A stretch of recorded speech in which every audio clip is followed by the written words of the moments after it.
At 9 years old, I said to myself, and I said to my mum, I don't believe that the Creator and Jesus are the same thing. So he's not a Christian. So there you go, then I'm not a Christian. You weren't a Christian. But you tried to tell me you were a Christian. No, there's different Christians who say you would be a So why is it all these new converts to Islam all present themselves as ex-Christian?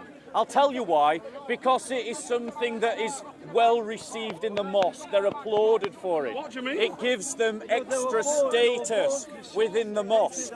It isn't because these people have ever been true disciples of Christ. I am telling you that at 9 years old, you could not be having that. How can you say that I'm not a Christian? Can I finish? No, because you're saying... Right, you just asked me a question. Let me answer your question. I know you're part of the Dawah team, but try not to pick up their manners. A Christian is someone who is consciously a disciple of Christ. They're seeking to follow Christ in their life. When you're 9 years old, if you have come to the conclusion that Jesus is not God, you are not yet a disciple of Christ, even if you're in a Christian family. Did you ever believe that Jesus was God? No. Right. So at no point was he a Christian. So but he's gone around on camera saying that he was an ex-Christian. So he's been lying. Why has he been lying? Because it is a narrative that is well received amongst Muslims. No, it's not. It means he gets applauded, people shake his hand, people applaud him, pat him on the back. And he likes the ego boost. Lying, man. He likes the ego boost. No, brother. I can do it myself. So now we've established that you were never an ex-Christian. Okay, I was never a Christian. Never, thank you. Thank you. Okay. Now we've established that you were never an ex-Christian. What I would like is for you to tell the story, because Christians need to hear this, particularly Christian leaders.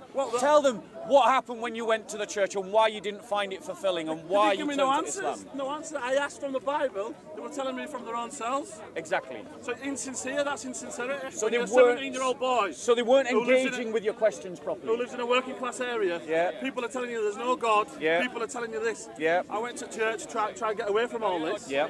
Alcohol was a big thing. Drugs were a big thing where I lived. Yeah. I was trying to get to church to get away from it all.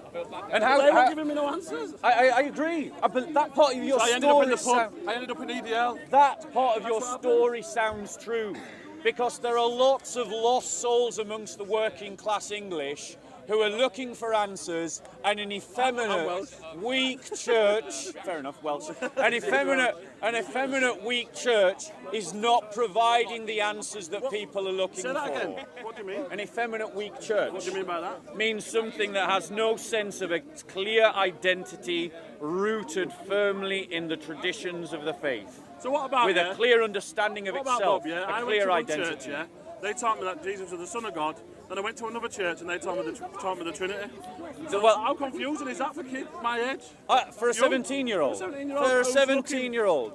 If they are not explaining the faith to you correctly. How do you know that a 17-year-old who lives on a council estate where everyone's telling you there's no God? Well, this is my point. I'm agreeing with you. I agree with you that your misstep into Islam was born out of the failure of the church. The church failed you.